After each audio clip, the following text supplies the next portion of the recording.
নমস্কার বন্ধুরা, আমি অনির্বাণ। যেগুলি দেখছেন এগুলি কচু গাছ, দেশি কচু গাছ। কি চকচকে দেখুন।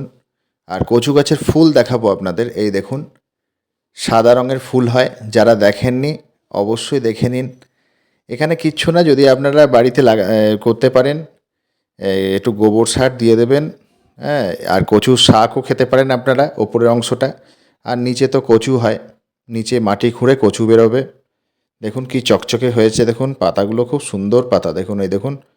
আর সাথে দেখাবো ওল, ওল গাছ, যেটা ওলের যে ফোঁড়, ওপরের যে অংশগুলো, এই যে নিচের যে শাখাগুলো, সেগুলো ওলা যেগুলো বলি, সেগুলোও খাওয়া যায় শাক হিসাবে।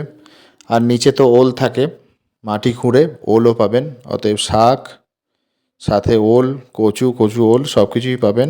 নর্মাল গোবর সার দিয়ে আপনারা করতে পারেন বাড়িতে।